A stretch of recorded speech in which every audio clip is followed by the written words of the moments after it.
Hallelujah.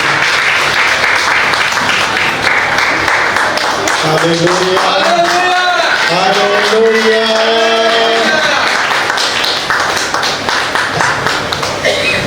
तो मां को निमंत्रण करेंगे आसंत से वेलकम करेंगे फूल तोड़ दे ताली माने बंद हम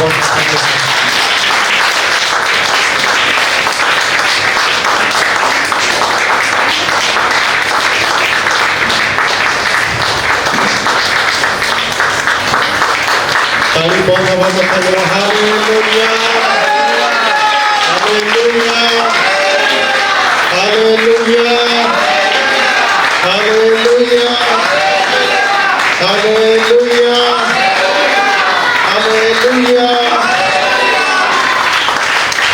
जोर ताली से प्रभु का नाम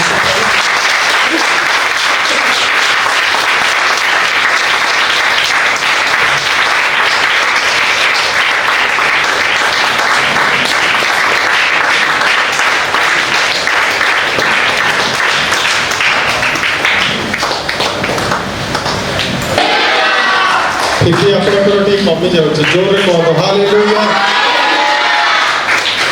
मान मध्य प्रभुंर दास अच्छा मुझे रिक्वेस्ट कली कि माने प्रभुंर जो वाक्य अच्छी से एक्चुअली देखी से एमती गोटे मिनिस्ट्री रे काम करुले जोटा कि इंडिया रो आर्गुएंटली नंबर 1 क्रिश्चियन संस्था बोलिकी आप डीजेएस दिनाकरण पॉल दिनाकरण ए माने सेमती लोक जो माने कि प्रभु सहित कथबार्ता करते आउ तमिलनाडु एमती गोटे जगहटे जेटा कि गोटे सेल्फ सफिशिएंट जगह भितर ही से माने रही जाती मु बसिकी भावुली एमती केमिति हम कि ओडिशार जड़े व्यक्ति जाइकरी तमिलनाडु रे डीजेएस दिनाकरण मिनिस्ट्री रे से सेटिकर स्पिरिचुअल हेड हिसाब रे काम करि पारि माने भावंतु को लेवल रे अनॉइंटिंग आ को लेवल रे प्रभुकर ताको ऊपर दया और अनुग्रह और आज आम ताको डायरेक्टली शिखिबा प्रभु को विषय से कौन आमको शिखेया पे चाहती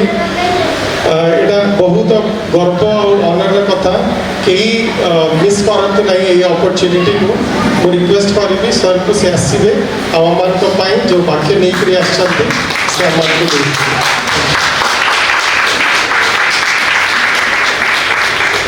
Praise the Lord. Praise the Lord.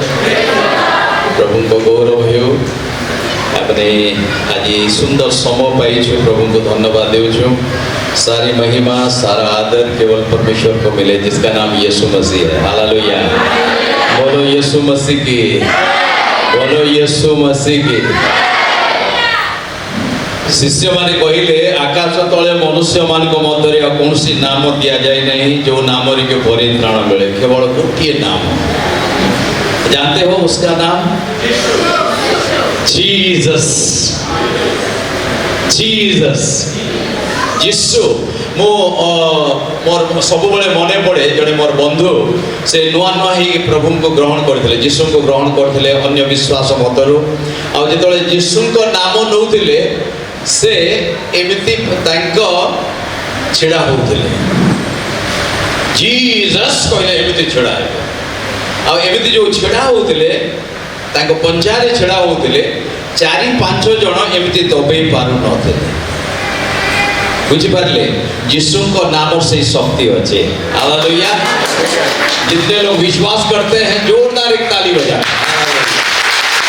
एक ही नाम, केवल एक ही नाम, यीशु का नाम। प्रभु को धन्यवाद देउछि एई सुंदर समय निमंते पास्टर संजय प्रभु मते सुंदर सुजोग देले। प्रभु का समय सब बेले बहुमूल्य अटे। आमने अनेक चिंता करू अनेक योजना करू लेकिन परमेश्वर समय हूँ सबुठार सुंदर से उपदेशक 3:11 लिखा जाए जे he makes everything beautiful in his own time. परमेश्वर अपने समय पर सब कुछ सुंदर बनाता है। हम सोचते हैं कि 18 साल में शादी हो जाना चाहिए, 21 साल में शादी हो जानी चाहिए, 25 साल में शादी हो जाना चाहिए, 30 साल तक मैं एक बहुत बढ़िया मकान बनाऊंगा, मेरा नौकरी हो, सब कुछ हम योजना बनाते हैं। सबु किछि आमने योजना करू जे आमान को जीवन रे प्रभु एई समय किंतु प्रभु को समय होची निरूपित समय। तेतिबाई जेरेमिया 29:11 रे से कहिले तुम विश्व रे आमे जो कल्पना करू ताहा आम्बे जानू।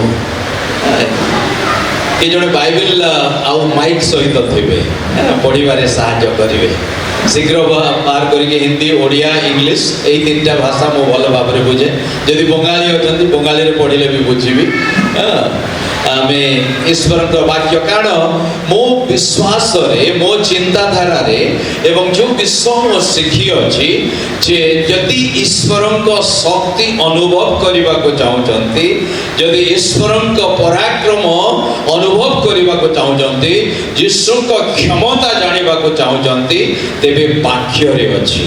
हालेलुया। এই বাক্যরে ଅଛି কারণ দুনিয়ারে কেবল গোটিয়ে পুস্তক যাকে আমারে বাইবেল কহ বাইবেল ईश्वरଙ୍କ वाक्य धर्मशास्त्र पवित्र धर्मशास्त्र এই গোটিয়ে পুস্তক যাহাକୁ କି ଲେଖିବା ପାଇଁ 1600 ବର୍ଷ ଲାଗିଥିଲା। କେତେ 1006 years 1600 साल। आ दुनिया रे कौन सी पुस्तक एते समय धरी गोटे पुस्तक लिखा जाए नहीं। 1600 वर्ष आउ केते जण लिखिथिले 40 जण लिखिथिले आउ ताहा गोटे पुस्तक ही रहिला। हालेलुया। आमे कहबा जे पवित्र आत्मा तो लिखिथिले हां पवित्र आत्मा चालना देले किंतु पवित्र आत्मा को चालना रे 1600 वर्ष धरी ए पवित्र वाक्य लिखा गला एवं ए पवित्र वाक्य ईश्वर मनुष्य निमंते तांको प्रेमर वार्ता को प्रकाश कले। हालेलुया। परमेश्वर का लव लेटर है ये मनुष्य के लिए आम पाई यह होची ईश्वर का कौन प्रेम पत्र। हालेलुया। आजकल और कोई प्रेम पत्र नहीं लिखता है। आगे लिखुले बहुत सुंदर इंग्लैंड लेटर पोस्ट कार्ड रे लिखु नथिले प्रेम पत्र कहीं ना ताहा समस्ते जानी जिवे इंग्लैंड लेटर रे लिखुले किंतु यीशु तांको प्रेमर वार्ता एही वाक्य द्वारा काहा पाखर बाइबल अछि मोटी के देखिबा को चाहे। हालेलुया। Wonderful wonderful. आम जो केते जण अनेक समय आम को बाधा हुए बाइबल रखा को बुझी पारुछि किंतु एही वाक्य रे ही शक्ति अछि। यीशु नाम रे जो शक्ति ए वाक्य शक्ति नहीं कारण यीशु वाक्य अटंते। हालेलुया। आद्य रे वाक्य थिले कहले जॉन। हालेलुया। आद्य रे वाक्य थिले वाक्य ईश्वरଙ୍କ संगरे थिले एवं सही वाक्य ईश्वर थिले सही वाक्य ईश्वर थिले वाक्य आद्यरे वाक्य थिले एवं वाक्य द्वारा समस्त सृष्टि हला। हालेलुया। मते मो जेते समय एठी छिड़ा हिची ठीक सुनुथिबे मते ध्यान देकी कारण ईश्वर तांको वाक्य प्रकाश करंती एरे 1600 वर्ष धरि लिखिले अनेक वर्ष पूर्वरु लेखा गला किंतु एही वाक्य आजि मध्य कथा कहे। हालेलुया। आजि मध्य कथा कहे एडो वाक्य सुनिबा को हबो वाक्य सुनिबा कारण ईश्वर को वाक्य को रोमियो 10:17 रे लिखा जाए रोमियो मंडली को प्रेरित पावल को पत्र ता 17 पद लिखा जाए जे विश्वास श्रवणरु जात हुए। हालेलुया। विश्वास केमिति जात हुए श्रवणरु जात हुए आमे सुनिबा द्वारा विश्वास जात हो सेतिपाई आमने ए रविवार दिन आसु आमन स्पेशल प्रार्थना सभा अटेंड करू आमने बाइबल पाठ करू आमने बाइबल अध्ययन करू आमने प्रार्थना रे बसो आ से समय रे कोन हुए ना आमन को कर्म रे आमन को हृदय रे आमन को मन रे ईश्वर कथा कहंती पवित्र आत्मा कथा कहंती आ पवित्र आत्मा जेतोले कथा कहंती आमने सुनु एडो विश्वास श्रवण रु जात हुए एवं ईश्वरंकर वाक्य द्वारा 17 रोमियो 10:17 विश्वास सुनने से हाँ पढ़ो ଅନେକ ବିଶ୍ୱାସ ଶ୍ରବଣରୁ ଜାତ ହୁଏ, ଶ୍ରବଣରୁ ଜାତ ହୁଏ, ଶ୍ରବଣ କୃଷ୍ଣଙ୍କ ବାକ୍ୟ ଦ୍ୱାରା ହୁଏ। ଶ୍ରବଣ ଖ୍ରୀଷ୍ଟଙ୍କ ବାକ୍ୟ ଦ୍ୱାରା। ଏଣୁ ଯଦି ମୁଁ କହିବି ଯେ ମୁଁ ବିଶ୍ୱାସ କରୁଅଛି, ତାହେଲେ ଅନ୍ୟ କୌଣସି ବିଷୟ ଶୁଣିକି ମୁଁ ବିଶ୍ୱାସ କରିବି ନାହିଁ। ମୋ ବିଶ୍ୱାସ ହେଉଛି ଈଶ୍ୱରଙ୍କ ଠାରେ ବିଶ୍ୱାସ, ଆଉ ଈଶ୍ୱରଙ୍କ ଠାରେ ବିଶ୍ୱାସ ହେଉଛି ଯେ ଯୀଶୁ ଖ୍ରୀଷ୍ଟ ଈଶ୍ୱରଙ୍କ ଏକମାତ୍ର ପୁତ୍ର ଏହି ଜଗତକୁ ମନୁଷ୍ୟ ରୂପ ନେଇ ଆସିଲେ ଏବଂ ସେ ଆମ୍ଭମାନଙ୍କ ନିମନ୍ତେ ସେ ମୃତ୍ୟୁ ଭୋଗ କଲେ, କବରସ୍ଥ ହେଲେ ଏବଂ ତୃତୀୟ ଦିନରେ ପୁନରୁତ୍ଥିତ ହେଲେ। ହାଲେଲୁୟା। ଏବଂ ପୁନରୁତ୍ଥାନ ଦ୍ୱାରା ସେ 40 ଦିନ ପର୍ଯ୍ୟନ୍ତ ପୁନରୁତ୍ଥାନ ପରେ ଶିଷ୍ୟମାନଙ୍କ ସହିତ ଦେଖା ସାକ୍ଷାତ କଲେ, ସେମାନଙ୍କୁ ଦେଖା ଦେଲେ, ସେମାନଙ୍କୁ ସାକ୍ଷାତ କଲେ, ସେମାନଙ୍କ ବିଶ୍ୱାସ ବଢ଼େଇବା ପାଇଁ, ସେମାନଙ୍କ ନିମନ୍ତେ ଆଗାମୀ ସମୟରେ କ'ଣ କାର୍ଯ୍ୟ କରାଯିବ, କୋଉ ସେବା କରାଯିବ, ସେଥି ନିମନ୍ତେ ସେମାନଙ୍କୁ ପ୍ରସ୍ତୁତ କଲେ, ତାପରେ ସ୍ୱର୍ଗାରୋହଣ କଲେ। ଏବଂ ବର୍ତ୍ତମାନ ସେ କ'ଣ କରିଅଛନ୍ତି ନା ପିତାଙ୍କ ଦକ୍ଷିଣ ପାଖରେ ଉପବିଷ୍ଟନ କରିଅଛନ୍ତି। ହାଲେଲୁୟା। ଏବଂ ଆପଣଙ୍କ ନିମନ୍ତେ, ମୋ ନିମନ୍ତେ ପିତାଙ୍କ ନିକଟରେ ସେ କ'ଣ କରନ୍ତି? ନିବେଦନ କରନ୍ତି। ହାଲେଲୁୟା। ଏ ମୋର ସନ୍ତାନ, ଏ ମୋର ପୁଅ, ଏ ମୋର ଝିଅ, ଏ ମୋ ପରିବାର, ଏମାନଙ୍କୁ ପିତା ତୁମେ ଆଶୀର୍ବାଦ କର। ପିତା ଏମାନଙ୍କ ନିମନ୍ତେ ତୁମ ସୁରକ୍ଷା ଦିଅ। ପିତା ଏମାନଙ୍କ ଜୀବନରେ ଆନନ୍ଦ ଦିଅ, ଆନନ୍ଦ ଦିଅ, ସେମାନଙ୍କ ଜୀବନରେ ସମୃଦ୍ଧି ଦିଅ। ଆଉ ସେ ମଧ୍ୟସ୍ଥତା ଯେପରି ଆମମାନଙ୍କ ମଣ୍ଡଳୀରେ ପାଳକ ଆମମାନଙ୍କ ସମସ୍ତ ପଲର ଦାୟିତ୍ୱ ନିଅନ୍ତି, ଠିକ୍ ସେହି ପ୍ରକାର ଯୀଶୁ ସେ ପିତାଙ୍କ ନିକଟରେ ଆମ୍ଭମାନଙ୍କ ନିମନ୍ତେ ନିବେଦନ କରନ୍ତି। ଯେତେବେଳେ ଈଶ୍ୱର ଆମ୍ଭମାନଙ୍କୁ ଦେଖିବାକୁ ଚାହାନ୍ତି, ମନେକ ଯେତେ ଜଣ ବିଶ୍ୱାସୀକୁ ଦେଖିବାକୁ ଚାହାନ୍ତି, ଯେହେତୁ ବିଶ୍ୱାସୀ ମାନଙ୍କୁ ସେ ଧାର୍ମିକ ଗଣିତ କରିଅଛନ୍ତି। କେମିତି ଧାର୍ମିକ? ଧାର୍ମିକର ଅର୍ଥ ହେଉଛି ଯେ ଈଶ୍ୱରଙ୍କ ସହିତ ଆମମାନଙ୍କ ସମ୍ପର୍କ ଠିକ୍ ହେବାର ଅଛି। ତୁମମାନଙ୍କ ସ୍ୱର୍ଗସ୍ଥ ପିତା ଯେପରି ପବିତ୍ର, ତୁମେମାନେ ମଧ୍ୟ ପବିତ୍ର ହୁଅ କୁହାଗଲା। ଏଣୁ ଈଶ୍ୱର ଚାହାନ୍ତି, ଠିକ୍ ଅଛି, ଯୀଶୁ ତ ଏମାନଙ୍କୁ ପବିତ୍ର କଲେ, ମୁଁ ଏମାନଙ୍କୁ ଦେଖିବାକୁ ଚାହିଁବି। ଯଦି ସେ କହିବେ ଯେ ପିଏସ୍ ନାଗକୁ ଈଶ୍ୱର ଦେଖିବାକୁ ଚାହାନ୍ତି, ସେହି ସମୟରେ ଈଶ୍ୱର ପବିତ୍ର ପରମେଶ୍ୱର, ଏଠାରେ ପିଏସ୍ ନାଗ ଅଛନ୍ତି, ଆଉ ମଝିରେ ଯୀଶୁ ଛିଡ଼ା ହେଇଯାଆନ୍ତି। କାରଣ ଯୀଶୁଙ୍କ ପବିତ୍ରତା ଦ୍ୱାରା ମୁଁ ପବିତ୍ର ଅଟେ। ହାଲେଲୁୟା। ଯୀଶୁଙ୍କ ଧାର୍ମିକତା ଦ୍ୱାରା ମୁଁ ଧାର୍ମିକ ଅଟେ। ଆମେ ଅନେକ ମିଛ କହୁ, ଅନେକ ପ୍ରକାର ଭୁଲ କାମ କରୁ, ଅନେକ ପାପ କରୁ, କିନ୍ତୁ ଯୀଶୁ ଆମମାନଙ୍କ ସମ୍ମୁଖରେ ଛିଡ଼ା। ଯେହେତୁ ସେ ଆପଣା ରକ୍ତ ବୋହାଇ ଅଛନ୍ତି, ରକ୍ତ ଦ୍ୱାରା ଆପଣଙ୍କୁ ମୋତେ ପବିତ୍ର କରିଅଛନ୍ତି, ଆମମାନଙ୍କୁ ପରିଷ୍କାର କରିଅଛନ୍ତି ଏବଂ ଆମମାନଙ୍କୁ ପରିତ୍ରାଣର ଆନନ୍ଦ ଦେଇଅଛନ୍ତି। ହାଲେଲୁୟା। ଏଥି ନିମନ୍ତେ ଆମେ ପ୍ରଭୁଙ୍କ ପ୍ରଶଂସା କରିବା ପାଇଁ ଆମେ ନିୟମିତ ଭାବରେ ଏହି ପ୍ରକାର ଏକଜୁଟ ହୋଇଥାଉ। ଖ୍ରୀଷ୍ଟରେ ପ୍ରିୟଗଣ, ଯଦି ଆମେ ଖବର କାଗଜ ପଢୁଛୁ, ବର୍ତ୍ତମାନ ସମୟରେ ଆମେ ଟେଲିଭିଜନ ଦେଖୁଛୁ କିମ୍ବା ଆମେ ୟୁଟ୍ୟୁବରୁ ଦେଖୁଛୁ, ବିଭିନ୍ନ ସ୍ଥାନରେ ଯୁଦ୍ଧ ହେଉଛି, ଯୁଦ୍ଧ ହେଉଛି, ବିଭିନ୍ନ ସ୍ଥାନରେ ଦୁର୍ଭିକ୍ଷ ହେଉଛି, ବିଭିନ୍ନ ସ୍ଥାନରେ ଭୟଙ୍କର ଭାବରେ ଭୂମିକମ୍ପ ହେଉଛି ଏବଂ ଲୋକମାନେ ପ୍ରାଣନାଶ, ପ୍ରାଣ ହରାଉଛନ୍ତି।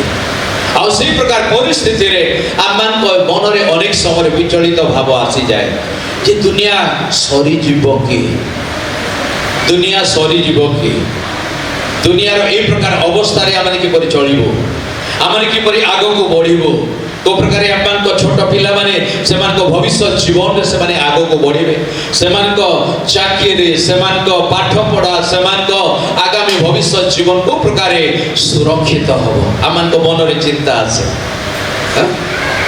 ନା? ଚିନ୍ତା ଆସେନି? ଚିନ୍ତା ସ୍ୱାଭାବିକ, ଚିନ୍ତା ସ୍ୱାଭାବିକ। ଏଠି ଆମେ 2-3 ଘଣ୍ଟା ୱର୍ସିପ୍ କରିକି 5 ଘଣ୍ଟା ମଧ୍ୟ ପ୍ରାର୍ଥନା କରିକି ଗଲା ପରେ ତାପରେ ଜଗତର ବିଭିନ୍ନ ପରିସ୍ଥିତି ଆମମାନଙ୍କ ମନକୁ ଆନ୍ଦୋଳିତ କରେ, ଆଉ ଚିନ୍ତାଶୀଳ ହେଇଯାଉ, ଚିନ୍ତାରେ ଆମେ ଫସିଯାଉ। କିନ୍ତୁ ଯୀଶୁଙ୍କ ପ୍ରତିଜ୍ଞା ପ୍ରତି ଆମେମାନେ ସବୁବେଳେ ସତର୍କ ହେବା। ଯୀଶୁ କହିଲେ ମାଥ୍ୟୁ 28 ଅଧ୍ୟାୟ ତା ଶେଷ ପଦରେ ସେ କହିଲେ ଯେ ଦେଖ ଯୁଗାନ ପର୍ଯ୍ୟନ୍ତ ମୁଁ ତୁମମାନଙ୍କ ସଙ୍ଗରେ ଅଛି। Hallelujah, hallelujah. ଯୋହନ 14 ଅଧ୍ୟାୟରେ କହିଲେ ମୁଁ ତୁମମାନଙ୍କୁ ଅନାଥ କରି ଛାଡ଼ି ଯାଉନାହିଁ, ମୁଁ ତୁମମାନଙ୍କ ନିମନ୍ତେ ଗୃହ ନିର୍ମାଣ କରିବାକୁ ଯାଉଅଛି। ଯୀଶୁ କେବେ ଆମମାନଙ୍କୁ ଛାଡ଼ନ୍ତି ନାହିଁ। ସେଥି ନିମନ୍ତେ ଏପ୍ରି 13 ଅଧ୍ୟାୟ 8 ପଦ ଲେଖା ଗଲା, ଯୀଶୁ ଖ୍ରୀଷ୍ଟ କାଲି ଆଜି ଚିରକାଳ ସମାନ ଅଟନ୍ତି। କହିବା ଯୀଶୁ ଖ୍ରୀଷ୍ଟ, କେତେ ଜଣ କେବଳ କହୁଛନ୍ତି ମୋ ପରେ ପରେ, ଯୀଶୁ ଖ୍ରୀଷ୍ଟ କାଲି ଆଜି ଚିରକାଳ ସମାନ ଅଟନ୍ତି।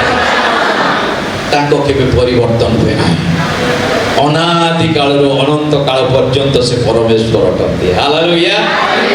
ସେ ମହାନ ପରମେଶ୍ୱର, ଯଦି ସେ ଜଗତର ସୃଷ୍ଟିକର୍ତ୍ତା, ମୋ ପାଇଁ ସେ ସବୁବେଳେ ଚିନ୍ତା କରନ୍ତି। ହାଲେଲୁୟା।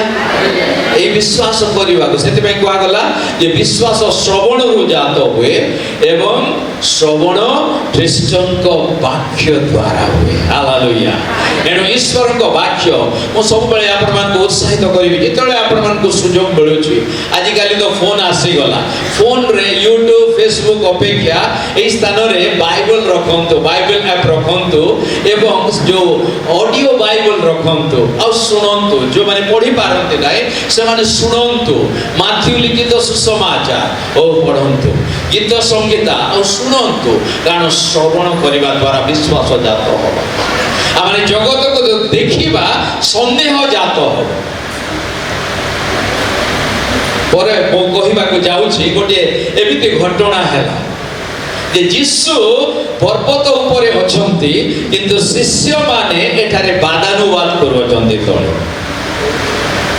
ବାଦାନୁବାଦ କରିବା ଦ୍ୱାରା ସନ୍ଦେହ ଜାତ ହେବ, କିନ୍ତୁ ଈଶ୍ୱରଙ୍କୁ ଯଦି ଲକ୍ଷ୍ୟବଦ୍ଧ ହୋଇ ଆମେ ଦେଖିବା, ଆମମାନଙ୍କ ବିଶ୍ୱାସ ଜାତ ହେବ। ହାଲେଲୁୟା। ବିଶ୍ୱାସ ଦୃଢ଼ ହେବ। ଆମେ ଯୀଶୁଙ୍କୁ ଲକ୍ଷ୍ୟ ରଖିବା, ବିଶ୍ୱାସ ଦୃଢ଼ ହେବ। ଗୋଟିଏ ଦିନ ଏହି ପ୍ରକାରେ ନୌକାରେ ଯାତ୍ରା କରୁଥିଲେ ଯୀଶୁ ଶିଷ୍ୟମାନଙ୍କ ସହିତ, ଆଉ ନୌକା ଟଳମଳ ହେବାକୁ ଲାଗିଲା ସମୁଦ୍ରରେ ଝଡ଼ ହେବା ଦ୍ୱାରା। ଆଉ ସେହି ସମୟରେ ଶିଷ୍ୟମାନେ ଚିତ୍କାର କଲେ ଯେ ହେ ଗୁରୁ, ଆମମାନେ ମଲୁ। ଯୀଶୁ ସାଙ୍ଗରେ ଅଛନ୍ତି, ଯୀଶୁ ନୌକାରେ ଅଛନ୍ତି। ଅନେକ ସମୟରେ ଏହି ପ୍ରକାର ହୁଏ। ଆମେ ଯୀଶୁଙ୍କୁ ନିଜ ତ୍ରାଣକର୍ତ୍ତା ରୂପେ ଗ୍ରହଣ କରିଛୁ। ଯୀଶୁ ଆମମାନଙ୍କ ତ୍ରାଣକର୍ତ୍ତା, ଯୀଶୁ ଆମମାନଙ୍କ ଉଦ୍ଧାରକର୍ତ୍ତା, ଯୀଶୁ ଆମମାନଙ୍କ ପ୍ରଭୁ ବୋଲି ଆମେ ବିଶ୍ୱାସ କରୁ। କିନ୍ତୁ ଯେତେବେଳେ ଆମେ ଜଗତର ବିଭିନ୍ନ ପରିସ୍ଥିତିକୁ ଦେଖୁ, ସେହି ସମୟରେ ଆମ୍ଭେମାନେ ଚିତ୍କାର କରିଥାଉ, ଆମମାନଙ୍କ ସନ୍ଦେହ ଜାତ ହୋଇଥାଏ। ନା ବିଶ୍ୱାସରେ ଆମମାନଙ୍କୁ ଦୃଢ଼ ହେବାକୁ ପଡ଼ିବ। ସେଥି ନିମନ୍ତେ ଆମେ ନିୟମିତ ଭାବରେ ଈଶ୍ୱରଙ୍କ ଉପସ୍ଥିତି ନିମନ୍ତେ, ଈଶ୍ୱରଙ୍କ ଠାରେ ବଢ଼ିବା ପାଇଁ, ଈଶ୍ୱରଙ୍କ ଶକ୍ତି ପାଇବା ପାଇଁ ଏବଂ ଶକ୍ତିରେ ଅଲୌକିକ କାର୍ଯ୍ୟ କରିବା ପାଇଁ ଆମେ ନିୟମିତ ଭାବରେ ଈଶ୍ୱରଙ୍କ ଉପସ୍ଥିତିରେ ରହୁ। ଓ ସୁନ୍ଦର ସୁନ୍ଦର ଆରାଧନା ଆପଣମାନେ କଲେ, କୋୟାର ଗ୍ରୁପ, छोट छोट पिला माने माँ माने बहुत सुंदर प्रभु को प्रशंसा गीत गाइबा। और प्रभु को प्रशंसा गीत गाइबार अर्थ है जे यीशु जीवित, एथि निमंते आमे प्रशंसा गीत गाइथा। हालेलुया। ठीक है, जने मरी गले ता घरे धन्यवाद गीत गा जाए कि नहीं? आमे ता सहित आमे शोक, आमे जदि बा आमको विश्वास दृढ़ अछि, आमको पुनरुत्थान हबो, तथापि आमे शोकित होइतो। किंतु धन्यवाद गीत यीशु आउ कबर रे नाहंते। हालेलुया। यीशु कबर रे नाहंते, यीशु मृत्युंजय परमेश्वर आउ ताको से मृत्यु रु जय करतिबा शक्ति आमको सब बळे विजय करे। हालेलुया। हालेलुया। यदि आमने रोमियो 8 अध्याय 35, 36, 37 पद पढ़िबा, आमने पढ़िबा ध्यान पूर्वक सुनिबा। जो माने बाहर करि पारुछंती से माने बाहर करि के रखिबे, एवं जो माने लिखिबा को चाहुछंती लिखि के रखिबे। परवर्ती समय रे एही वाक्य आपण मान को उत्साहित करिवो, एही वाक्य आपण मान को शक्ति देबो, एवं एही वाक्य आपण मान को जीवन रो चला पथ रे आपण मान को गाइड करि किनबो। रोमियो 8 अध्याय 35, 36 एवं 37 पद। ଖ୍ରୀଷ୍ଟଙ୍କ ପ୍ରେମରୁ କିଏ ଆମମାନଙ୍କୁ ବିଚ୍ଛିନ୍ନ କରିବ? हाँ सुनंतु, अनेक समय हम विचलित हो जाओ। हम बहुत दिन हला प्रार्थना करछि, प्रार्थना सुनु नाहंती। और बहुत दिन रो मो एई विषय मागुछि, एई विषय मो पाउ नाही। बहुत दिन हला मो जीवन रे ई शारीरिक जंत्रणा अछि किंतु ए शारीरिक जंत्रणा मते मुक्ति मिलुनी आमने ई प्रकार चिंता करि थाओ किंतु एठा लेखा जाउछि प्रणीत पाउल कहउचंती जे ख्रीष्टंक प्रेम रु आप माननकु किए विच्छिन्न करियो कि आमन को छोड़े के नबो यीशुंक प्रेम एते शक्ति युक्त अछि ईश्वर प्रेम जानी पारे ना ईश्वर प्रेम केबे भूली हुए ना कीबोर्ड बजाउतले आसन तो थांतु बेले बेले प्रभु जेतबेले चारणा देबे आमने प्रभु को प्रशंसा करिके सांगरे खाली स्वर दे देले आमने सेई समय प्रभु को उपस्थित रे अछु एति पई कि दुखित मन रे के जदि दुखित अछन्ते जे हाथ देखैबे कि एनीबडी जंत्रणा होउछि दुख अछि घर रो चिंता अछि नाइ ना हालेलुया ताले प्रभु को उद्देश्य रे जोरदार गोटे ताली दियंतो हालेलुया वंडरफुल ए ताली बजाइबार मध्य अछि हमरे कहा पाई ताली बजाउछु हमरे ए जो ताली बजाओ के जदि वक्ता आसिला के जदि हमन को कहा को हमने पुरस्कृत करूछु हमरे ए प्रकार के जोरे कहिबी एमते ताली बजाउनी आओ फुटबॉल देखिबा जाउ छो क्रिकेट देखिबा जाउ छो सही समय तो हमन का हाथ मध्य फाटी जाए आ तंटी बसी जाए नहीं कि चीयर अप करिबा स्टेडियम रे किंतु जेतो हमने यीशु को पाई ताली बजाउछु आमान को भिन्न ताली बाजिबा कथा ए दुईटा हाथ एमती आसुबा कथा आ एमती ठीक है चेष्टा करंतु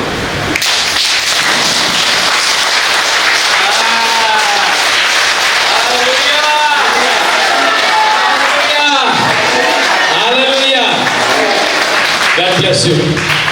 एनु यीशु को पाई सर्वोच्च ताली बाजिबा एटा के मंत्री ये मान को पाई एमिति ताली बजेबा किबा काहा को माने मनुष्य पाए किंतु यीशु को ने मते जेतबेले ताली बजेबा जेतबेले भी बजेबे आपण माने ए एक्सरसाइज मते आज काली फ्रोजन सोल्जर बोल एटा धरि दोछि जहा को देखिबे के बयस हे गला परे आ ई प्रकार एक घटना घटिला 2009 मसिहा परे कोन हिची मो गोटे दिन आमे सोइला परे सकाळु उठुछु आ प्राय मोर 4:30 5टा रे मोर उठी जाए सोइलरो आ से समय मो देखिले मो ए हाथटा बसी जाईची मो ए हाथ एमती बसी छी मो हाथ उठेबा को मो स्त्री को कहिली मो स्त्री को ना होची प्रीतिबा हालेलुया प्रभु मते उत्तम संगीनी देले आज मो मिनिस्ट्री रे पर्यंत अछि थैंक यू ताकरी प्रार्थना एवं समर्पण द्वारा आज प्रभु मते ताकरी सेवा रे व्यवहार करी आसी प्रभु को बहुत धन्यवाद दिए स्त्री को निमंते मोदी झियो से माने आसी पारलेनी से माने को अन्य प्रोग्राम सकासे आ दुई जन ग्रोनअप झियो प्रभु से मान को मध्य पवित्र आत्मा को स्पर्श एवं बपतिस्म देई से माने बढ़ु चंती प्रभु को वाक्य रे प्रभु को विश्वास रे मो स्त्री को ना प्रीतिबाला मो बड़ झियोर ना होची गुड फ्राइडे या से गुड फ्राइडे दिन जन्म होइतिला आ द्वितीय झियो निमंते मध्य प्रभु निरूपित करथिले डिसेंबर 25 तारीख किंतु ता डिसेंबर 27 तारीख जन्म हैला सेति पई एना तन्मया ता ना रखाय जे एना माने अर्थ ग्रेस आ यीशु को आशीर्वाद द्वारा अनुग्रह ई जगत को आसिला सेति पई ता ना एना तन्मया रखा जाय छी आ बड़ जो गुड फ्राइडे तो देखिली जे सकाळु जेतोले मो उठुची मो ए हाथ उठिला ने हाथ उठिलाने मो उठीबा को बहुत चेष्टा करूची तापरे मो विकल रे मो कांदीबा को लागले बाळक्य सेवा रे मोथली बरमपुर सेठी ओडिया बाप्टिस्ट चर्च सेनाई मंडली रे आ हठात मोर हाथ उठिलानी मो स्त्री को मध्य मो डाकिली उठैली तांको मो हाथ उठिलानी आ ई प्रकार 3 मास काल 3 मास ଯେତେବେଳେ ଡାକ୍ତରଙ୍କ ପାଖକୁ ଗଲି, ପ୍ରଥମ ଡାକ୍ତରଙ୍କ ପାଖକୁ ଗଲି, ଡାକ୍ତର କହିଲେ ଯେ ରେଭରେଣ୍ଡ ଡାକ୍, ଆପଣ ଜୀବନ ସାରା ଏ ହାତ ଉଠେଇ ପାରିବେନି। ତ ମୁଁ ମନେ ମନେ ହସିଲି, ମୁଁ ପ୍ରଭୁଙ୍କ ସେବା କରୁଛି, ହାତ ଉଠେଇକି ତାଙ୍କରି ପ୍ରଶଂସା ନ କଲେ କେମିତି ମୋତେ ଆନନ୍ଦ ଲାଗିବ, ଖୁସି ଲାଗିବ। ମନେ ମନେ ହସିଲି, କିନ୍ତୁ ଡାକ୍ତରଙ୍କୁ ଆପଣ ସାମ୍ନାରେ କିଛି କହିପାରିବେନି, ଯେତେ ଜ୍ଞାନୀ ହୁଅନ୍ତୁ, ନହେଲେ ଅନ୍ୟ କିଛି ସେ କରିଦେଇଯିବେ।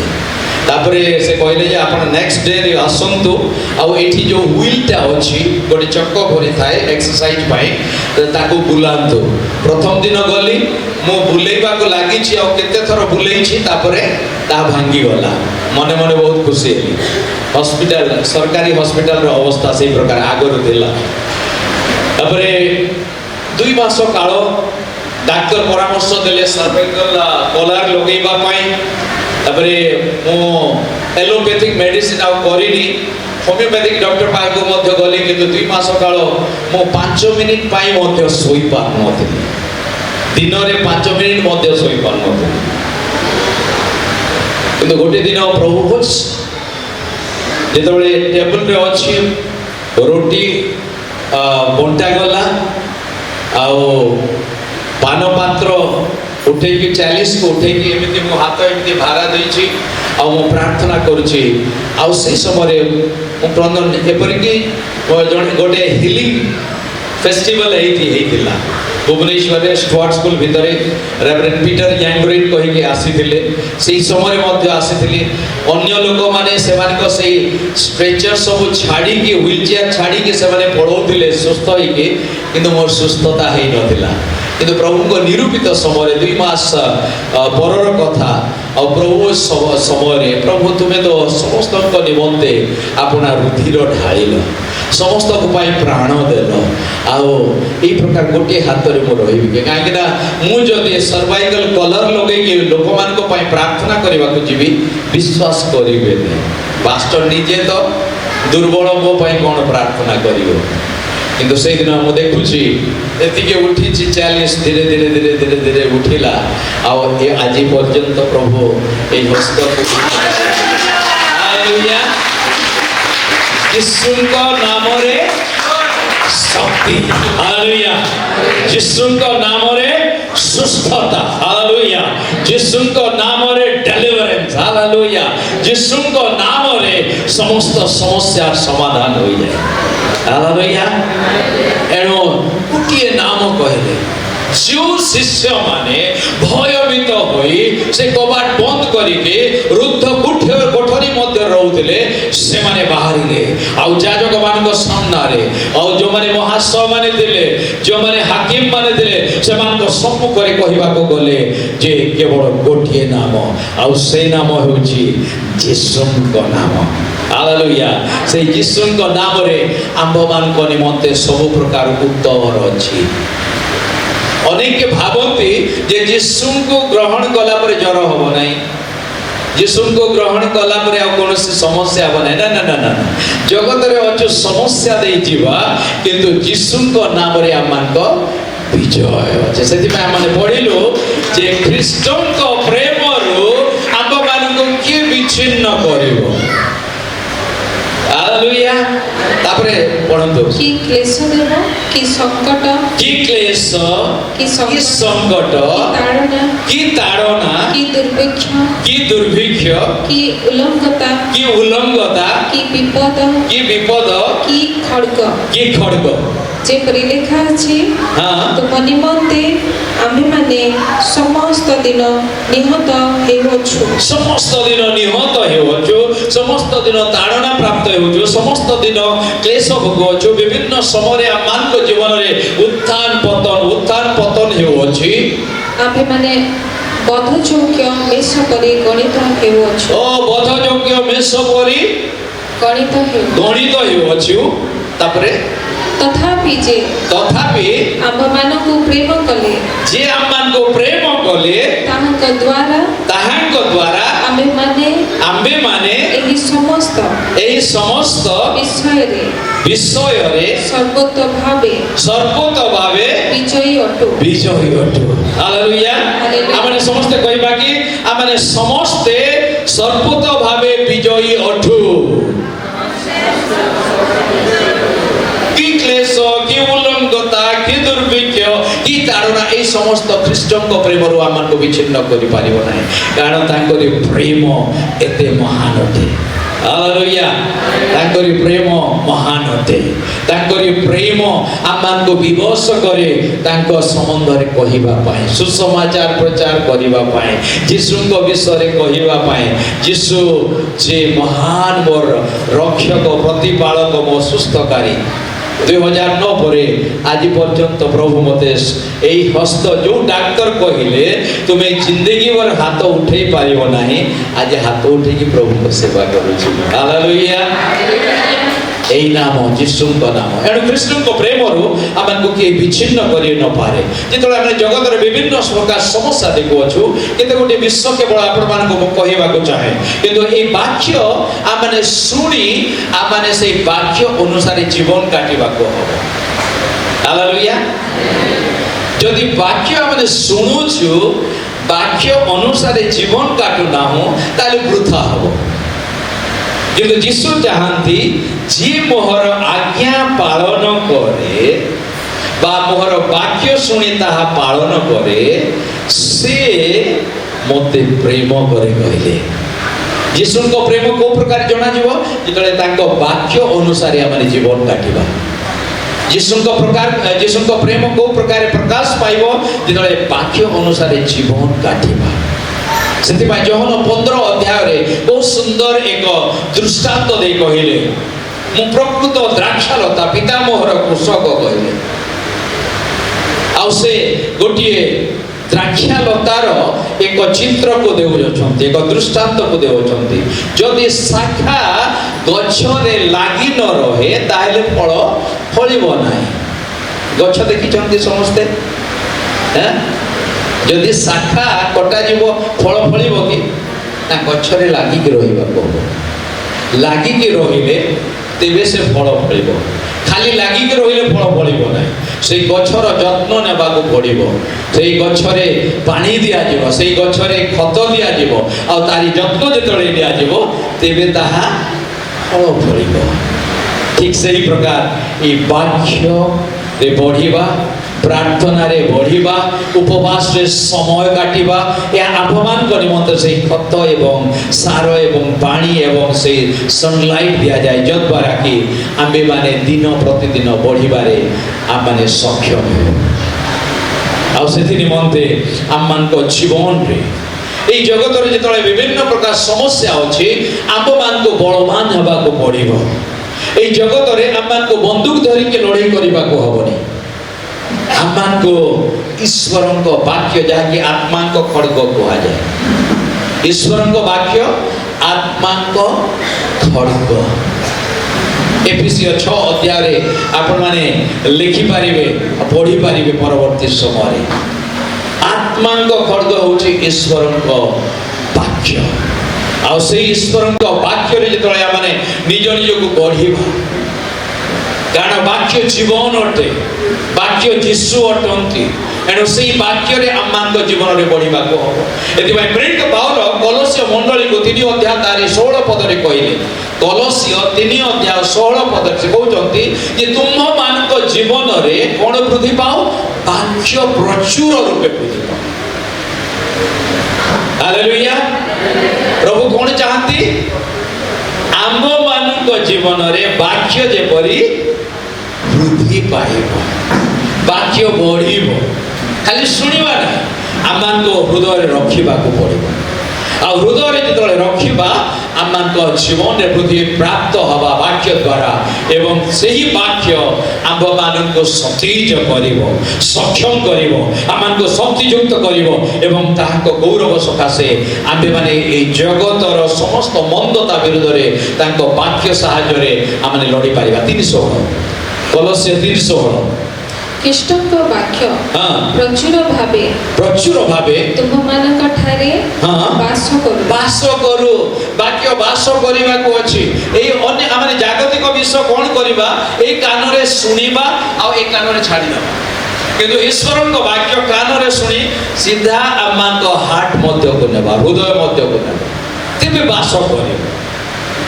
पुरातन नियम रे कौन होउतला पुरातन नियम रे जे विभिन्न समय रे एठारे पुरातन नियम एवं नूतन नियम अछि जानि छथि ना एपटे एपटे अनातो ए बाइबल रे पुरातन नियम एवं पुराना नियम नया नियम पुरातन नियम रे केते गोटे पुस्तक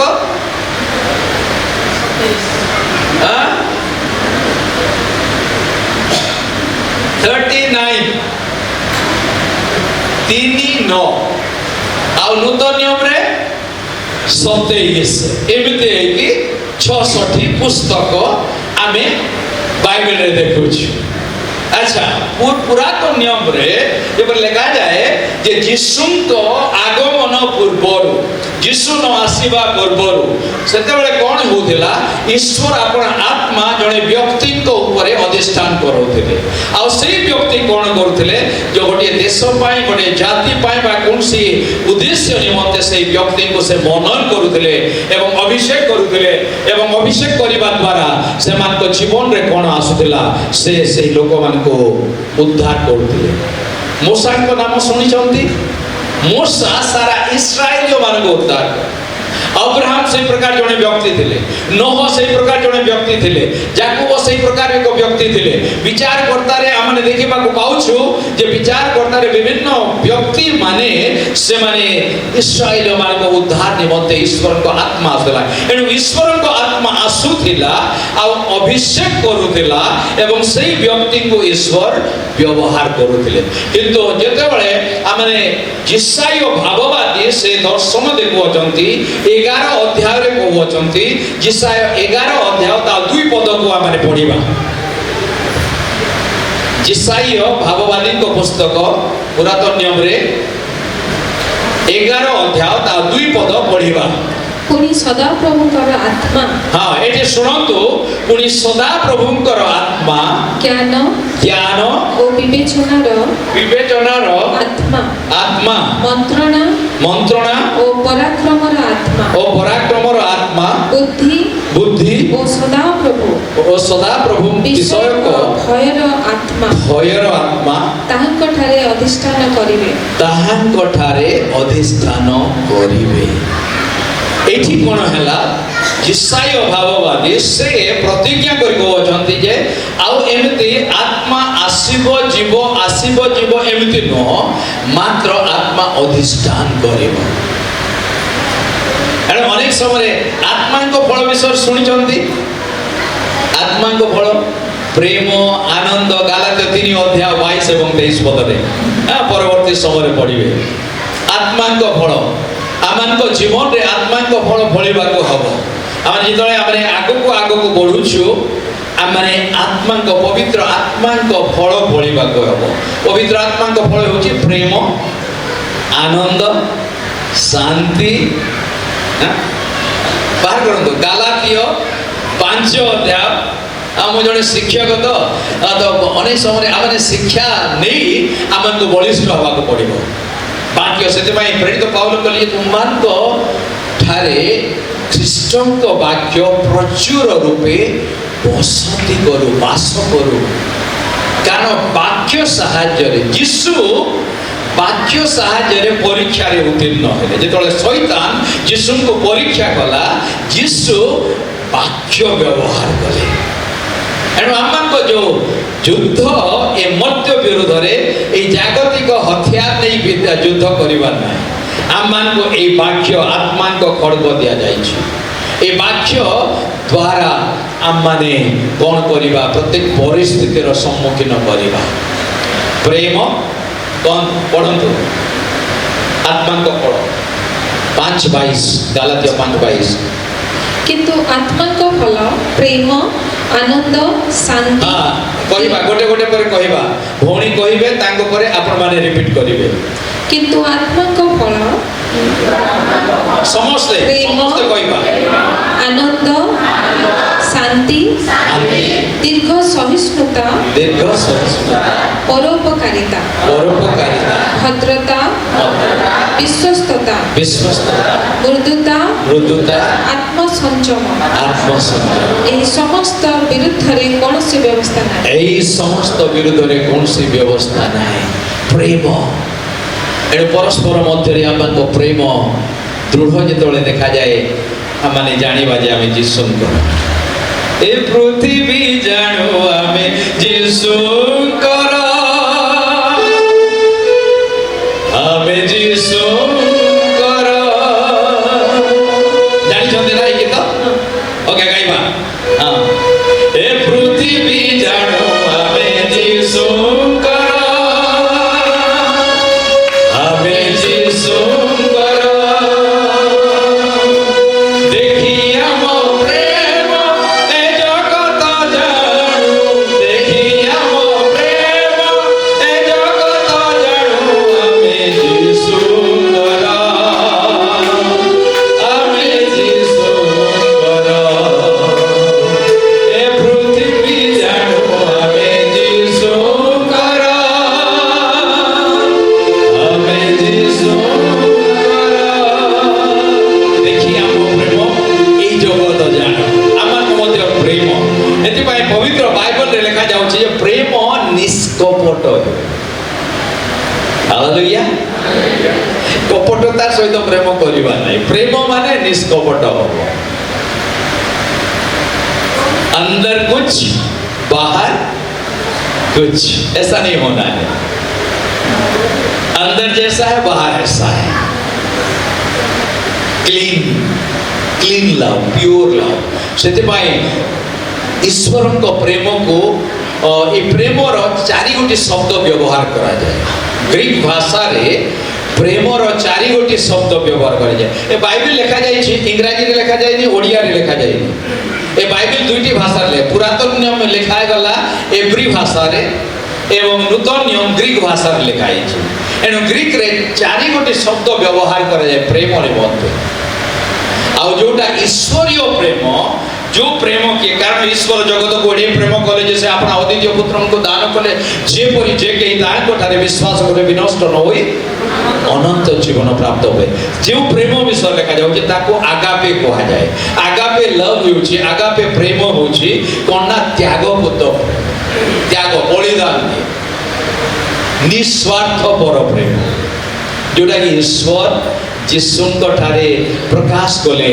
एवं जीशु मध्य से दिन शिष्य मानक निकट को जोहन 13 अध्याय लिखा जाउछि जे से कोन कले, गोटे गामुछा नेले, पानी बोल नेले एवं शिष्य मानक पाद धोई देबा को। जे ईश्वर एकमात्र ईश्वर, राजा मान को राजा, प्रभु मान को प्रभु, ताउछि ख्रिस्टियन जीवन रो आदर्श। आमे सेवक, सेवा। एणु जीशुଙ୍କ विषय लिखा गला जे मनुष्य पुत्र सेवा पाइबा को आसी नाहंती, सेवा करिबा को ओ मनुष्य मानकर मुक्ति स्वरूपे ए जगत को आसी अछंती। ख्रिस्टीय प्रिय मंडली, आपण मान को कहिबा को चाहे ईश्वरीय प्रेम आप मान को जीवन रे प्रत्येक समय देखा जिबा उचित। यदि आमे चर्च को आसु, चर्च को झाड़ू करूछु, सेठारी मध्य ईश्वरीय प्रेम देखा जिबा उचित। आमे चर्च को आसी कि जेतळे सजाडुछु, आमान को टेबल चेयर बेंच सब किछि सजाडुछु, ताहा मध्य ईश्वरଙ୍କ प्रेम हेतु करिवार अछि। पास्टर को मते डर लागे, पास्टर कोन कहि देबे बा पास्टर मते किछि सुयोग देबे, सेही भय रे नहे, मात्र मो जीशु को प्रेम करे, सेति पई मो सेवा करिबी। हालेलुया। जीशु को मो प्रेम करे, सेति पई मो कोयर रे गीत गाइबी। जीशु को मो प्रेम करे, सेति पई मंडली रो अन्य मान को सेवा करिबी। जीशु को मो प्रेम करे, सेति पई मो उपार्जन रो मो दान देबी, बेस्ट ऑफरिंग देबी। आमन को जीशु को आमन को बेस्ट देबा को। अनेक समय मो मंडली गुडी करे, बड़ बड़ मंडली रे मध्य प्रभु मते सेवा करिबा दैछंती। आमने भिखारी को देला पर आमने दान दे थाउ, बहुत दुखर कथा। मो जाने नहीं आपण मंडली कथा, मो जाने नहीं, କିନ୍ତୁ ବଡ଼ ବଡ଼ ମଣ୍ଡଳୀରେ ମଧ୍ୟ ଖୁଚୁରା ପଇସା ଆମେ ଦେଉ ପ୍ରଭୁଙ୍କୁ ନା, ସେ ଆମେ ପ୍ରଭୁଙ୍କୁ କ'ଣ ଦେଇପାରିବା ତାଙ୍କ ପ୍ରେମ ବଦଳରେ? କେବଳ ସେ ଚାହାନ୍ତି ଏଇ ହୃଦୟ। Hallelujah, hallelujah. ଈଶ୍ୱର କେଉଁଠାରେ ରୁହନ୍ତି କହିବେ? ସମସ୍ତଙ୍କ ହୃଦୟରେ ମଧ୍ୟ ରହିବେ, ସମସ୍ତଙ୍କ ହୃଦୟରେ ରହିବେ। ହଁ, ପବିତ୍ର ସେଟା ମଧ୍ୟ ଟିକେ ଟିକେ ଠିକ ହେଲା। ଯୋଉ ବାଇବଲରେ ଲେଖା ଯାଉଛି ଯେ ଭଗ୍ନାନ୍ତ କରଣ ମାନଙ୍କ ନିକଟରେ ସେ ରହନ୍ତି। टूटा मन परमेश्वर का भाता हुआ बलिदान, नम्र भग्नांत करण सेठारे निष्कपटता रहिब। Hallelujah, hallelujah. टूटे मन वालों के समीप रहता है। कौन रहता है? यीशु मसीह टूटे मन वालों के समीप रहता है। टूटे मन मतलब कि नम्रता। हालेलुया, नम्रता। मो यीशु नम्र हेले। फिलिपियो 2 अध्याय लेखा जाउची जे से अपना को शून्य कले, अपना को शून्य कले। जे राजा मान को राजा, जे अनादि काल अनंत काल पर्यंत ओ पिताଙ୍କ सहित वास करंती त्रिविध परमेश्वर, पिता परमेश्वर, पुत्र परमेश्वर, पवित्र। हमें तो जाउछु 8 घंटा मते तो ऑफिस रे काम करिबा को हबो। मो तो यात्रा करिबी, यात्रा करने समय निरंतर प्रार्थना से आमान को निमंते तारी मेडिसिन दिया जाइए परभाषा। Hallelujah, hallelujah. जानते ना परभाषा ईश्वर को भाषा। ब्लारी हूँ नामा बाबा बाबा मु कहूँ बजार को मत जी कि मो मो अंतर मु कहूथी परभाषा। परभाषार लैंग्वेज सरीब नाही। एठी जेते वोकाबुलारी सब सरीजिव। मु इंग्लिश कहे, ओडिया कहे, हिंदी कहे, तेलुगु कहे, तमिल कहे, से भाषा सरीजिव। किंतु पर भाषा जेहेतु ईश्वर सहित मो कथोपकथन करी भाषा सरीब नाही।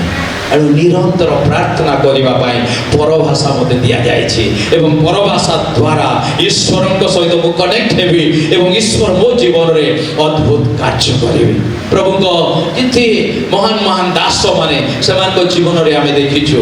अंकल डीजीएस हूँ, डॉक्टर पॉल हूँ, प्रोफेट बजेंद्र हूँ, एपोस्टल अंकुर नरोला हूँ, जिते प्रभु दास माने आत्मिक आशीर्वाद आत्मिक अभिषेक पाई आज मिनिस्ट्री गुड़िक बढ़ी चली एवं ईश्वर राज्य निकटवर्ती लोक मैंने हालेलुया।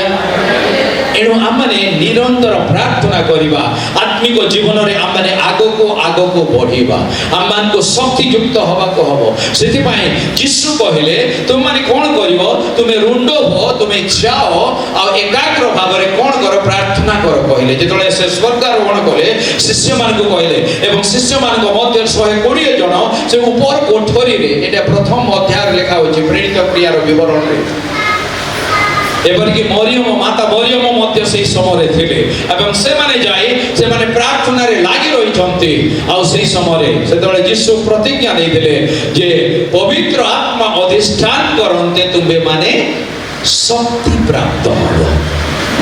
शक्ति क्यों ठारू आसे के दिए? पवित्र आत्मा। हालेलुया। पवित्र आत्मा अधिष्ठान करन्ते तुमे माने शक्ति प्राप्त। ए भूत छड़ा जाए, हिलिंग हुए, प्रभु आश्चर्य कर्म करंती आपनको पास्टर मान को जीवन द्वारा मते प्रभु करूछंती। Praise God, hallelujah. ओडे जोरदार करताली दियंतु।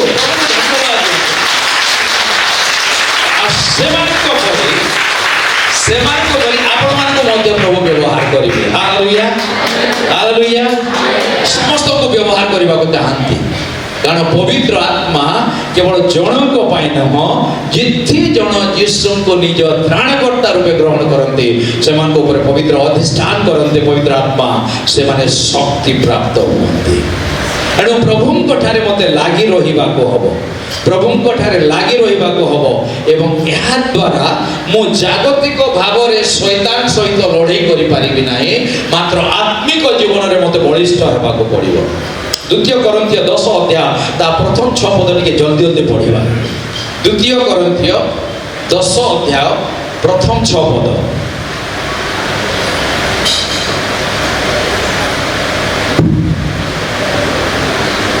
ଆଉ ଯେତେବେଳେ ତୁମେମାନେ ସମ୍ପୂର୍ଣ୍ଣ ରୂପେ ବାଧ୍ୟ ହେବ ସେତେବେଳେ ସମସ୍ତ ଅବାଧ୍ୟତାର ପ୍ରତିକାର କରିବା ନିମନ୍ତେ ଆମେମାନେ ପ୍ରସ୍ତୁତ ଅଛୁ।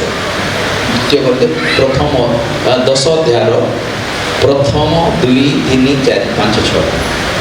ତୁମମାନଙ୍କ ସାକ୍ଷାତରେ ତୁମମାନଙ୍କ ମଧ୍ୟରେ ନମ୍ର କିନ୍ତୁ ଅସାକ୍ଷାତରେ ତୁମମାନଙ୍କ ପ୍ରତି ସାହସିକ ଯେ ମୁଁ ପାଉଲ ମୁଁ ନିଜେ ଖ୍ରୀଷ୍ଟଙ୍କ ମୃତ୍ୟୁ ଓ କୋମଳ ଭାବ ସ୍ମରଣ କରାଇ ତୁମମାନଙ୍କୁ ଅନୁରୋଧ କରେ। ହଁ ମୁଁ ପ୍ରାର୍ଥନା କରୁଅଛି ଯେ ଆମ୍ଭେମାନେ ଶାରୀରିକ ଭାବାନୁସାରେ ଆଚରଣ କରୁଅଛୁ ବୋଲି ଯେଉଁମାନେ ମନେ କରନ୍ତି ଏପରି କାହାରି ବିରୁଦ୍ଧରେ ସାହସ ଦେଖାଇବା ନିମନ୍ତେ ମୁଁ ଯେଉଁ ସଂକଳ୍ପ କରିଅଛି ଉପସ୍ଥିତ ହୋଇ ଯେପରି ମୋତେ ସେହି ପ୍ରକାର ସାହସ ଦେଖାଇବାକୁ ନ ହୁଏ। 4 ପଦ ପଢ଼ିଲେ ଯେଣୁ ଆମମାନଙ୍କ ଯୁଦ୍ଧର ଅସ୍ତ୍ରଶସ୍ତ୍ର ଶାରୀରିକ ନୁହେଁ। ଯେଣୁ ଆମ୍ଭମାନଙ୍କ ଯୁଦ୍ଧର ଅସ୍ତ୍ରଶସ୍ତ୍ର ଶାରୀରିକ ନୁହେଁ ମାତ୍ର ଦୃଢ଼ ଗଡ଼ ଭୂମିସାତ କରିବା ନିମନ୍ତେ ଈଶ୍ୱରଙ୍କ ଦୃଷ୍ଟିରେ ସେହି ସବୁ ଶକ୍ତିଯୁକ୍ତ ଅଟେ। ମାନେ ଯୀଶୁ ଯେତେବେଳେ କ'ଣ ହେଲେ ନିଜକୁ ନମ୍ର କଲେ ନିଜକୁ ଶୂନ୍ୟ କଲେ ସେତେବେଳେ ଈଶ୍ୱର ତାଙ୍କୁ ଉଠାଇଲେ। ପବିତ୍ରତାର ଅନ୍ୟ ଚିତ୍ର ହେଉଛି ନମ୍ରତା। ଯୀଶୁ ସେ ନିଜକୁ ନମ୍ର କଲେ ପିତା ତାଙ୍କୁ ଉଚ୍ଚୀକୃତ କଲେ। ସେଥିପାଇଁ ଈଶ୍ୱରଙ୍କ ବାକ୍ୟରେ ଲେଖାଯାଏ ଯେ ଗର୍ବୀକୁ ଈଶ୍ୱର ବହୁତ ଦୂରରୁ ଚିହ୍ନନ୍ତି। ନମ୍ର ଲୋକେ ଧନ୍ୟ କାରଣ ସେମାନେ ପୃଥିବୀର ଅଧିକାରୀ ହେବେ। ହାଲେଲୁୟା। ପୃଥିବୀର ଅଧିକାରୀ ହେବେ ନମ୍ରତା ଦ୍ୱାରା। ଏଣୁ ନମ୍ର ଲୋକମାନଙ୍କୁ ଈଶ୍ୱର ଶକ୍ତିଯୁକ୍ତ କରନ୍ତି। ହାଲେଲୁୟା। ଶକ୍ତିଯୁକ୍ତ କରନ୍ତି ଏବଂ ଭୂମିସାତ କରିବା ପାଇଁ ଓ ଧୂଳିସାତ କରିବା ପାଇଁ ଶକ୍ତି ଯୋଗାନ୍ତି। ଆମମାନଙ୍କ ଆତ୍ମିକ ଜୀବନରେ 5 ବିଷୟ ବିଶେଷ ଆବଶ୍ୟକତା ମନେ ରଖିବେ, ନିଜ ମନେ ରଖିବେ। ପ୍ରଥମ ବିଷୟ ହେଉଛି ଯେ ଆମମାନଙ୍କୁ ସତ୍ୟ ପ୍ରକାଶ କରିବାକୁ ହବ। ସତ୍ୟ ମାନେ ହେଉଛନ୍ତି ଯୀଶୁ ସେଥିପାଇଁ କହିଲେ ମୁଁ ପଥ ସତ୍ୟ ଓ ଜୀବନ। ହାଲେଲୁୟା। ମୋ ପଥ ସତ୍ୟ ଓ ଜୀବନ। ସତ୍ୟ ଯୀଶୁ ଖ୍ରୀଷ୍ଟ ଅଟନ୍ତି ଏବଂ ଯୀଶୁଙ୍କୁ ଯେତେବେଳେ ଆମେ ଜାଣିଛୁ ଆମେ ନିଜ ଜୀବନ ଦ୍ୱାରା ଯୀଶୁଙ୍କ ସତ୍ୟତାକୁ ପ୍ରକାଶ କରିବାକୁ ହେବ, ଲୋକଙ୍କୁ ଜଣାଇବାକୁ ହେବ ଯେ ସତ୍ୟ ପରମେଶ୍ୱର। ଅନ୍ୟମାନଙ୍କୁ ଦୋଷାରୋପ କରିବା ନାହିଁ, ଅନ୍ୟମାନଙ୍କୁ ଅଭିଯୋଗ କରିବା ନାହିଁ, ଅନ୍ୟମାନଙ୍କୁ ଆମମାନଙ୍କୁ କଣ୍ଡେମ୍ କରିବା ନାହିଁ, ମାତ୍ର ଈଶ୍ୱରଙ୍କ ପ୍ରେମକୁ ସତ୍ୟରେ ପ୍ରକାଶ କରିବାକୁ ହେବ। ଏଫେସୀୟ ମଣ୍ଡଳୀକୁ ପ୍ରେରିତ ପାଉଲଙ୍କ ପତ୍ର ତାର 4 ଅଧ୍ୟାୟ 15 ପଦରେ ସେ କହୁଛନ୍ତି ଯେ ସତ୍ୟ ପ୍ରେମରେ ପ୍ରକାଶ କର। ସତ୍ୟତାକୁ ପ୍ରେମରେ ପ୍ରକାଶ କରିବା, ଯୀଶୁଙ୍କୁ ପ୍ରେମରେ ପ୍ରକାଶ କରିବା। ପ୍ରେମ ସହ, ବାଦାନୁବାଦ ଦ୍ୱାରା ନୁହଁ, ଯୁକ୍ତି ତର୍କ ଦ୍ୱାରା ନୁହଁ, ମାତ୍ର ପ୍ରେମରେ। ଆଉ ଆମମାନଙ୍କୁ କହିବାକୁ ହବ ଯେ ଯୀଶୁ ତୁମକୁ ପ୍ରେମ କରନ୍ତି। ହାଲେଲୁୟା। ଯୀଶୁ ତୁମକୁ ପ୍ରେମ କରନ୍ତି। ଯୀଶୁ ତୁମ ପାଇଁ ଆପଣା ପ୍ରେମରେ ନିଜକୁ ବଳୀକୃତ କଲେ ଆଉ ତାଙ୍କ ପ୍ରେମ ଆଜି ମୋତେ ଏଇ ଜଗତରେ ବଞ୍ଚେଇଛି। ଦ୍ୱିତୀୟ ବିଷୟ ହେଉଛି ପ୍ରାର୍ଥନାରେ ଆମ୍ଭମାନଙ୍କୁ ବଳିଷ୍ଠ ହେବାକୁ ପଡ଼ିବ। ଦ୍ୱିତୀୟ ବିଷୟ କ'ଣ? ପ୍ରାର୍ଥନାରେ ବଳିଷ୍ଠ ହେବାକୁ, ପ୍ରାର୍ଥନା ଯୋଦ୍ଧା ସାଜିବାକୁ ହେବ। ଏଇ ଯେଉଁ ବଡ଼ ବଡ଼ ମିନିଷ୍ଟ୍ରି ହେଇଛି ସାଧାରଣ ଭାବରେ ହେଇନି। ପ୍ରାର୍ଥନା ପବିତ୍ର ଆତ୍ମାଙ୍କ ଶକ୍ତି ପାଇବା ପାଇଁ ଅଙ୍କଲ ଡିଜିଏସ୍ ଦିନାକରଣ 7 ବର୍ଷ ଅପେକ୍ଷା କଲେ ପ୍ରାର୍ଥନାରେ। କେତେ ବର୍ଷ? 7 ବର୍ଷ ପ୍ରାର୍ଥନାରେ ଅପେକ୍ଷା କଲେ ପବିତ୍ର ଆତ୍ମାଙ୍କ ବରଦାନ ପାଇବା ପାଇଁ। ହାଲେଲୁୟା। ଆମକୁ କେତେ ପରିଶ୍ରମ କରିବାକୁ ହବ, ତେବେ ପବିତ୍ର ଆତ୍ମାଙ୍କ ଶକ୍ତି ଆମକୁ ଦେବେ। ସେ ଆମମାନଙ୍କ ପାଇଁ ଦେଇ ସାରିଛନ୍ତି, କିନ୍ତୁ ଆମକୁ ଗ୍ରହଣ କରିବାକୁ ହବ। ଗ୍ରହଣ କରିବାକୁ ହେଲେ ମୋତେ ପ୍ରସ୍ତୁତ ହେବାକୁ ପଡ଼ିବ। ଆଉ ଯେତେବେଳେ ମୁଁ ପ୍ରସ୍ତୁତ ହେବି, ପ୍ରଭୁ ମୋତେ ତାଙ୍କ ଆତ୍ମିକ ବରଦାନରେ ଭରିବେ ଏବଂ ଶକ୍ତି ଯୁକ୍ତ କରିବେ। କାରଣ ପ୍ରାର୍ଥନା ବହୁତ କିଛି ବିଷୟ ସାଧନ କରେ, ଅଲୌକିକ କାର୍ଯ୍ୟ କରେ। ହାଲେଲୁୟା। ଯାକୁବଙ୍କ ପତ୍ର ପଢିବା ଟିକେ, ଯାକୁବଙ୍କ ପତ୍ର 5 ଅଧ୍ୟାୟ ତାରି 16 ଏବଂ 17 ପଦ ପଢିବା। ଯାକୁବଙ୍କ ପତ୍ର 5 ଅଧ୍ୟାୟ 16 ଓ 17 ପଢନ୍ତୁ। ହଁ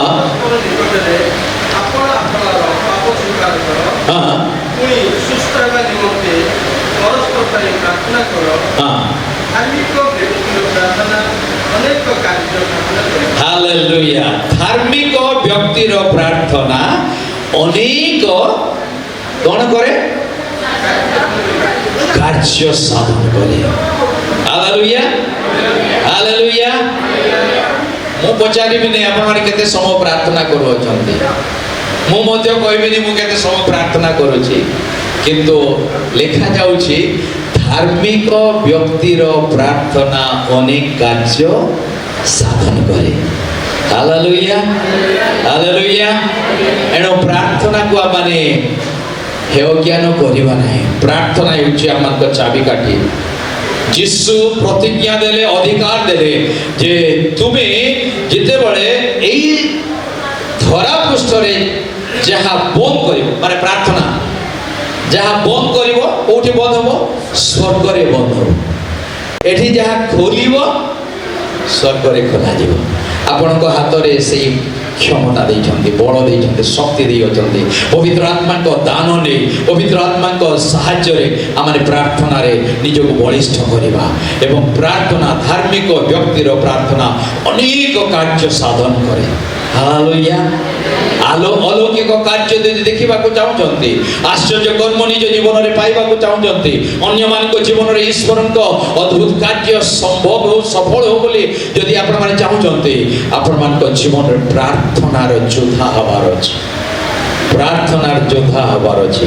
ଏବଂ ପ୍ରାର୍ଥନାର ଯୋଦ୍ଧା ହେବା ଦ୍ୱାରା ତୃତୀୟ ବିଷୟ ହେଉଛି ଆତ୍ମାଙ୍କ ଖଡ଼ଗ, ଅର୍ଥାତ୍ ବାଇବଲ, ପ୍ରଭୁଙ୍କ ବାକ୍ୟରେ ନିଜକୁ ବଳବାନ କରିବାକୁ ହେବ, ଶକ୍ତିଯୁକ୍ତ କରିବାକୁ ହେବ। ଈଶ୍ୱରଙ୍କ ତୁମ ବାକ୍ୟ ମୋ ଚରଣ ପାଇଁ ପ୍ରଦୀପ ଓ ମୋ ପଥ ପାଇଁ ଆଲୁଅ ଅଟେ। ଗୀତ ସଂହିତା 119, 105 ପଦରେ ଲେଖାଯାଉଛି। ଗୀତ ସଂହିତା ଯଦି ପଢ଼ିବେ ଆପଣମାନଙ୍କ ସମୟରେ ପଢ଼ିବେ, ତାହେଲେ ଗୀତ ସଂହିତା 119 ଗୀତ ଏବଂ ଗୀତ ସଂହିତା 19 ଆଉ 19 ଗୀତ, 119 ଗୀତ। ଗୀତ ସଂହିତାରେ 19 ପର୍ବ ଯଦି ଆପଣ ଗୀତ ପଢ଼ିବେ, ସେଠାରେ ଈଶ୍ୱରଙ୍କ ବାକ୍ୟ କୋଉ ପ୍ରକାର ଶକ୍ତିଯୁକ୍ତ କାର୍ଯ୍ୟବାନ ତାହା ପ୍ରକାଶ କରେ।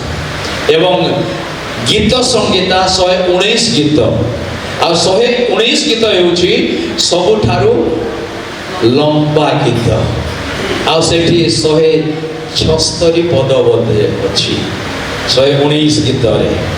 ଆଉ ସେ ଗୀତ, ଏଣୁ ବାକ୍ୟ ସାହାଯ୍ୟରେ ଆମମାନଙ୍କୁ ଶକ୍ତିଯୁକ୍ତ ହେବାକୁ ପଡ଼ିବ। ପ୍ରଥମ ସତ୍ୟ ପ୍ରକାଶ କରିବାକୁ ହେବ। ଦ୍ୱିତୀୟ କ'ଣ କହିଲି? ପ୍ରାର୍ଥନା ଯୋଦ୍ଧା ସାଜିବାକୁ ହେବ। ତୃତୀୟରେ ଈଶ୍ୱରଙ୍କ ବାକ୍ୟରେ ନିଜକୁ ଶକ୍ତିଯୁକ୍ତ କରିବାକୁ ହେବ। ଏବଂ ଚତୁର୍ଥରେ ଈଶ୍ୱରଙ୍କ ଠାରେ ଭରସା କରିବାକୁ ହେବ, ଈଶ୍ୱରଙ୍କ ଠାରେ ନିର୍ଭର କରିବାକୁ ହେବ। ନିଜ ବଳ ଦ୍ୱାରା ନୁହେଁ, ପରାକ୍ରମ ଦ୍ୱାରା ନୁହେଁ, ମାତ୍ର ଈଶ୍ୱରଙ୍କ ଆତ୍ମା। ଏଣୁ ପ୍ରଭୁଙ୍କ ଠାରେ ଭରସା କରିବାକୁ ହେବ। ମୋ ଭରସା ଯୀଶୁଙ୍କ ଠାରେ ରହିବାକୁ ହେବ। ଏବଂ ପଞ୍ଚମ ଏବଂ ଶେଷ ବିଷୟ ହେଉଛି ପବିତ୍ର ଆତ୍ମାଙ୍କ ଫଳରେ ଫଳିବାକୁ ହେବ। ପବିତ୍ର ଆତ୍ମା ବିନା, ଯେମିତି ବିନା ରିଚାର୍ଜ କରିବା ଦ୍ୱାରା ମୋବାଇଲ ଫୋନ ଚାଲେ ନାହିଁ। ମୋବାଇଲ ଫୋନ ଥିବ, ଆମେ କହିପାରିବା ଏଟା ଭିଭୋ, ଏଟା ଓପୋ, ଏଟା ସ୍ୟାମସଙ୍ଗ, ଏଟା ଆଇଫୋନ, ଏମିତି କହିପାରିବା। କିନ୍ତୁ ଯଦି ସେଠି ଚାର୍ଜ ନାହିଁ କିଛି କାମରେ ଲାଗିବ କି ଡିବା? ସେଥିପାଇଁ ଆମ୍ଭମାନଙ୍କ ଜୀବନରେ ମଧ୍ୟ ପବିତ୍ର ଆତ୍ମା ହେଉଛନ୍ତି ସେ ରିଚାର୍ଜ। ପବିତ୍ର ଆତ୍ମା ଯେଉଁ ପର୍ଯ୍ୟନ୍ତ ରିଚାର୍ଜ କରିନାହାନ୍ତି, ଏଠି ଆମେ ଗୀତ ଗାଇବା କିନ୍ତୁ କାର୍ଯ୍ୟ କରିବ ନାହିଁ। ପବିତ୍ର ଆତ୍ମାଙ୍କ ଦ୍ୱାରା ଅଭିଷେକ ହୋଇ ଆମେ ଗୀତ ଗାଇବା ଦ୍ୱାରା ଆରାଧନା କରିବା ଦ୍ୱାରା ରୋଗୀ ସୁସ୍ଥ ହେବ ଏବଂ ଲୋକମାନଙ୍କ ଜୀବନରେ ଆନନ୍ଦ, ଆଶୀର୍ବାଦ ଏବଂ ପରିତ୍ରାଣ ପ୍ରତିଷ୍ଠିତ ହେବ। ଏଣୁ ପବିତ୍ର ଆତ୍ମାଙ୍କ ଫଳରେ ଫଳିବା। ଅନେକ ସମୟରେ ଆମେ ଭାବିଥାଉ ଯେ ଏହି ପ୍ରାର୍ଥନା କୋଉ ପ୍ରକାର ପ୍ରାର୍ଥନା, ସେଥିପାଇଁ ପ୍ରାର୍ଥନା ଏବଂ ଉପବାସ ଆମ୍ଭମାନଙ୍କ ଜୀବନରେ ଆବଶ୍ୟକ ରହିଛି। ଯଦି ପବିତ୍ର ଆତ୍ମାଙ୍କ ଚାଳନା ଆସିନାହିଁ କିମ୍ବା ପାଷ୍ଟର ଆପଣମାନଙ୍କୁ ଆହ୍ୱାନ କରିନାହାନ୍ତି, ତାହେଲେ ଉପବାସ ନ କରନ୍ତୁ। ଯେଉଁ ପର୍ଯ୍ୟନ୍ତ ଆମେ ଆତ୍ମିକ ଉପବାସ କରିପାରିବା ନାହିଁ, ଆତ୍ମିକ ଭାବରେ ପରିଚାଳିତ ହୋଇ ଉପବାସ କରିପାରିବା ନାହିଁ, ତାହା ଆମମାନଙ୍କ ଜୀବନରେ କୌଣସି ପ୍ରକାର ସହାୟକ ହେବ ନାହିଁ। ଆତ୍ମାଙ୍କ ଚାଳନାରେ ଉପବାସ ନିଶ୍ଚିତ ରୂପେ ଏହି ମଣ୍ଡଳୀରେ ଉପବାସ ପ୍ରାର୍ଥନା ହୁଏ। ଯେତେବେଳେ ବାଳକଙ୍କୁ ପବିତ୍ର ଆତ୍ମା ନିର୍ଦ୍ଦେଶନା ଦେଉଛନ୍ତି ଉପବାସ ପାଇଁ, ମଣ୍ଡଳୀକୁ ଆହ୍ୱାନ କରାଯାଉଛି ଆମେ ଉପବାସ ସମୟରେ କାଟିବା, ଉପବାସ ନେଇ ସମୟ କାଟିବା। ଉପବାସ କରିବା ଦ୍ୱାରା କେହି ମୃତ୍ୟୁଭୋଗ କରିବ ନାହିଁ। ଉପବାସ କଲେ କେହି ମରିବ ନାହିଁ, ବରଂ ଲୋକମାନେ ବହୁତ ଖାଇବା ଦ୍ୱାରା ଆଜି ରୋଗାକ୍ରାନ୍ତ ହେଉଛନ୍ତି। ଡାଇବେଟିସ୍, ସୁଗର, ଇନଡାଇଜେସନ୍, ବଦହଜମି ଖାଇବା ଦ୍ୱାରା, ଉପବାସ ଦ୍ୱାରା ନୁହଁ। Hallelujah, hallelujah. ଏଣୁ ଉପବାସ ଆଦ୍ୟ ମଣ୍ଡଳୀରେ ସପ୍ତାହରେ 2 ଦିନ ଉପବାସ କରୁଥିଲେ। କେତେ ସମୟ ଉପବାସ କରୁଥିଲେ ଆଦ୍ୟ ମଣ୍ଡଳୀରେ? ପ୍ରେରିତମାନଙ୍କ ସମୟରେ 2 ଦିନ, ସପ୍ତାହରେ 2 ଦିନ, ବୁଧବାର ଏବଂ ଶୁକ୍ରବାର। ଏଣୁ ଉପବାସ ନେଇକି ସେମାନେ ନିଜକୁ ପ୍ରସ୍ତୁତ କରୁଥିଲେ, ଆଉ ତାପରେ ସେମାନେ ପ୍ରଭୁ ଭୋଜରେ ଅଂଶୀ ହେଉଥିଲେ। ହାଲେଲୁୟା। ଉପବାସ ପ୍ରାର୍ଥନା, ଉପବାସ ଦ୍ୱାରା କ'ଣ ହେବ? ପ୍ରାର୍ଥନା ଦ୍ୱାରା କ'ଣ ହେବ ନା ଈଶ୍ୱରଙ୍କ ନିକଟବର୍ତ୍ତୀ ଜୀବନ ଆପଣମାନେ କାଟିବେ, ନିଜକୁ ପରିବର୍ତ୍ତନ କରିବେ। ଯେତେବେଳେ ଜଗତର ସୁଖ ଆମେ ଟିକେ ତ୍ୟାଗ କରିଦେଉ, ସେ ସମୟରେ ଈଶ୍ୱରଙ୍କ ବିଷୟରେ ଚିନ୍ତା କରୁ ଏବଂ ଈଶ୍ୱରୀୟ ଶକ୍ତି ଆମ୍ଭମାନଙ୍କୁ କ'ଣ କରେ? ଧରି ରଖେ, ଈଶ୍ୱର ଶକ୍ତି ଯୁକ୍ତ କରନ୍ତି। Hallelujah, hallelujah. ଏବଂ ପ୍ରାର୍ଥନା ଉପବାସରେ ଯେତେବେଳେ ସମୟ କାଟିବା, ସେତେବେଳେ ଆତ୍ମାଙ୍କ ଦାନ ଆମ୍ଭମାନଙ୍କ ଉପରେ ଆସିବ, ଆତ୍ମିକ ଦାନ ଆସିବ। କାହାକୁ ଭାବବାଣୀର ଦାନ, କାହାକୁ ରୋଗ ସୁସ୍ଥ କରିବାର ଦାନ, କାହାକୁ ଭୂତ ଛଡ଼ାଇବାର ଦାନ, କାହାକୁ ଆତ୍ମା ଚିହ୍ନିବାର ଦାନ। 9 ଆତ୍ମାଙ୍କ ଦାନ ବିଷୟରେ ଲେଖାଯାଏ କରିନ୍ଥୀୟ ମଣ୍ଡଳୀକୁ, ଯେଉଁ ଲେଖାଯାଇଛି 9 ସ୍ପିରିଚୁଆଲ ଗିଫ୍ଟସ୍, 9 ଆତ୍ମାଙ୍କ ଫଳ, 9 ଆତ୍ମିକ ଦାନ। ଏବଂ ଆତ୍ମିକ ଦାନ ପାଇବା ପାଇଁ ଆମେ ଲଢ଼ାଇତ ହେବା ଉଚିତ। Hallelujah, hallelujah. କେତେ ଜଣ ଆତ୍ମାଙ୍କ ଦାନ ପାଇବା ପାଇଁ ଇଚ୍ଛୁକ, ଆଗ୍ରହୀ? Hallelujah, hallelujah. ସେଥିପାଇଁ ଆମକୁ ପ୍ରାର୍ଥନା ଉପବାସରେ ସମକ୍ଷେପଣ କରିବାକୁ ଅଛି। ପ୍ରାର୍ଥନା ଉପବାସରେ ସମକ୍ଷେପଣ କରିବାକୁ ଅଛି। ଏଫେସୀୟ 6 ଅଧ୍ୟାୟ 14, 15, 16, 17 এই পদটি পড়িবা। এফেসীয় মণ্ডলীকে প্রেরিত পাওলଙ୍କ পତ୍ର 6 অধ্যায় 14 পদ, 15 পদ, 16 পদ ଆଉ 17 ପଦ।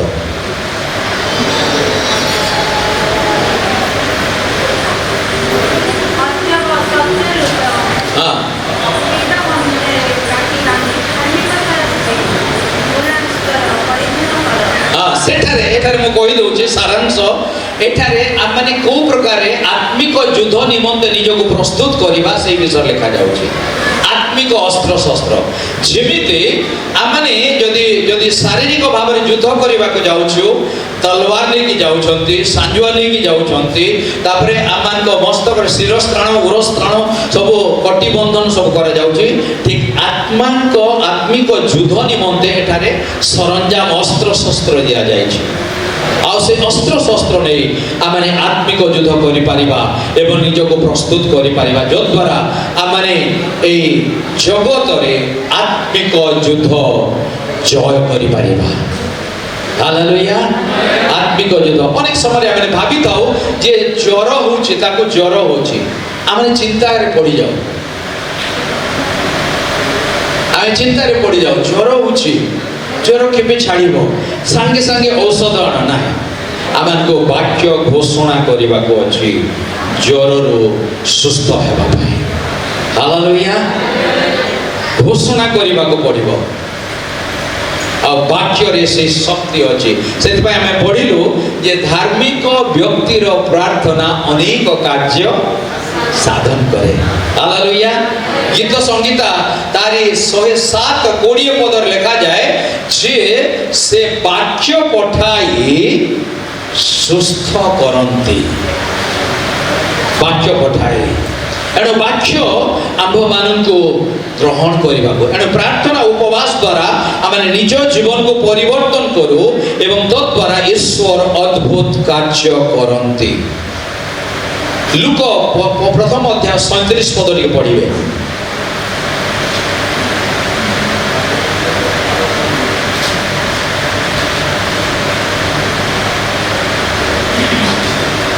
एक 37।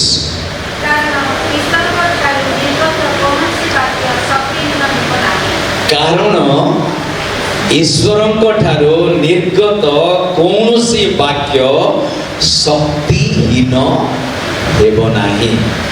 କହିବା ଏକା ସାଙ୍ଗେ କହିବା, କାରଣ ଈଶ୍ୱରଙ୍କ ଠାରୁ ନିର୍ଗତ ବାକ୍ୟ ଶକ୍ତିହୀନ ହେବ ନାହିଁ।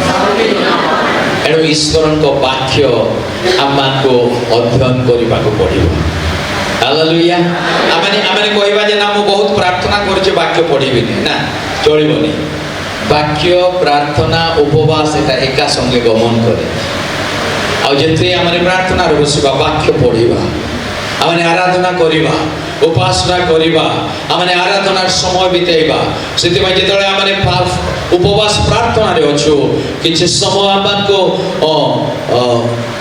ଆରାଧନା କରିବାକୁ ପଡ଼ିବ, କେତେ ସମୟ ବାକ୍ୟ ପଢ଼ିବାକୁ ହେବ ଏବଂ ଆମକୁ ଧ୍ୟାନ କରିବାକୁ ପଡ଼ିବ ଯେ ପ୍ରଭୁ କ'ଣ କହିବାକୁ ଚାହାନ୍ତି ମୋତେ କୁହନ୍ତୁ, ଆଉ ତୁମର ଇଚ୍ଛା ମୁଁ ଜାଣିବାକୁ ଚାହେଁ, ତୁମରି ରବ ଶୁଣିବାକୁ ଚାହେଁ ଏବଂ ତୁମରି ବିଷୟରେ ମୁଁ ଜୀବନରେ ବଢ଼ିବାକୁ ଚାହେଁ। এই উপবাস কোন জানিছন্তি? উপবাস ଆମେ କହିଥାଉ ଯେ ଠିକ ଅଛି କିଛି ଖାଦ୍ୟ ଆମେ ପରିତ୍ୟାଗ କରିବା ଆଉ କିଛି ସମୟ ପ୍ରାର୍ଥନାରେ, କିନ୍ତୁ ଯେତେବେଳେ ଆମେ ଉପବାସ କରୁଛୁ ପ୍ରାର୍ଥନା ସମୟ କାଟିବାକୁ ହବ। ଏହା ଆମମାନଙ୍କ ଆତ୍ମିକ ଜୀବନକୁ ଆହୁରି ଶକ୍ତିଯୁକ୍ତ କରିବାକୁ ଏବଂ ଆମ୍ଭମାନଙ୍କ ନିକଟରେ ସେହି ଉଷ୍ମ ପ୍ରବାହ ଦେଇଥାଏ। মনে করন্তু কোনসি পরিস্থিতি দ্বারা নিরাশ হয়ে যাইছন্তি, কোনসি পরিস্থিতি দ্বারা ঠিক আছে মোর সেমিতি হি জীবন যেমিতিকি আমানক প্রথাজনিত জীবন হচ্ছে, আমানক জীবনের কোনসি উৎসাহ নাহি, আবেগ নাহি, সেই সময় উপবাস কোন করে আম্ভমানক শরীরে মনরে আত্মারে সে গরমাহট पैदा कर देता है। যেমনি যদি পড়িবে কিছু আপনার সময় পড়িবে প্রেরিত ক্রিয়ার বিবরণ তার 28 অধ্যায়ে লেখা যাচ্ছে যে পাউল এবং অন্যମାନେ যাচ্ছেন এবং সেই সময় ঠান্ডা বহুত প্রবল লা এবং 3 পদর লেখা যাচ্ছে যে প্রেরিত পাউল কোন গলে সেই সময় কিছুটা কাঠ আনিকি সেঠিরে নিয়া লগাইলে, আর নিয়া যেতবে লগাইলে সেই নিয়ারু সেই কাঠরু গোটে কালো সাপ বাহারিলা, কালো সর্প বাহারি আসিলা এবং তাকে কামুড়িলা। কাহিঁকি সেই নিয়ারু বাহারি আসিলা কালো সর্প?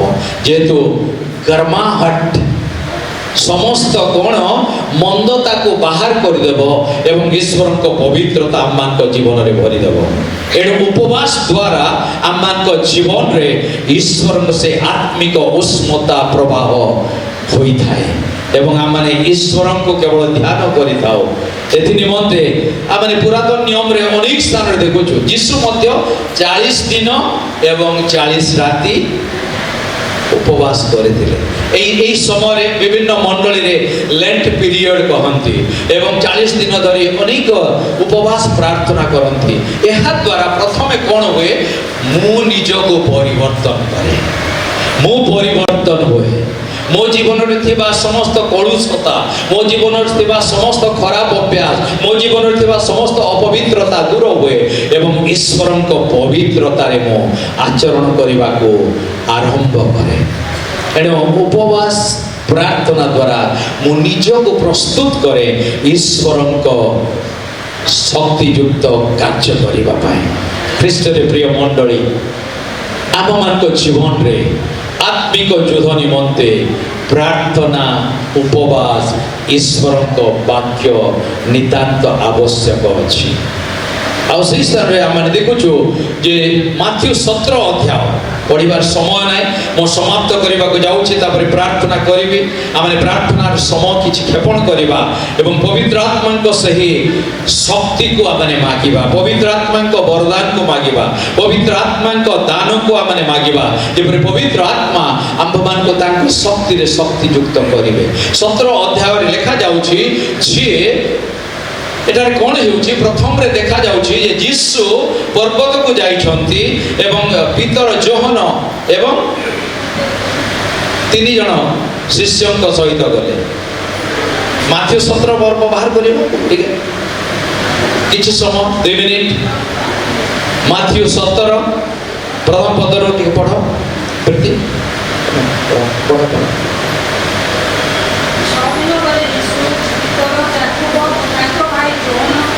ପିତର, ଯାକୁବ ଓ ଯୋହନଙ୍କ ସହିତ ନେଇ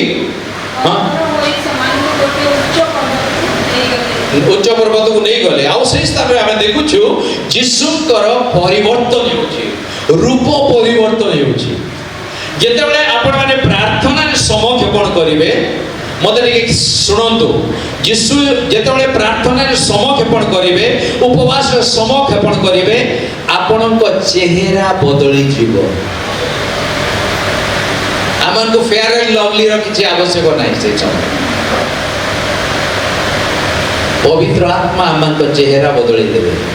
ଯୀଶୁଙ୍କ ପରିବର୍ତ୍ତନ ଦେଲେ। ମୋଶା ଯେତେବେଳେ ଯାଉଥିଲେ ଏବଂ ଈଶ୍ୱରଙ୍କ ସହିତ କଥୋପକଥନ କରୁଥିଲେ, ପର୍ବତ ଉପରେ ଯେତେବେଳେ ଆସୁଥିଲେ, ତାଙ୍କ ମୁଖରୁ ସେହି ଈଶ୍ୱରଙ୍କ ମହିମା ପ୍ରକାଶିତ ହେଉଥିଲା।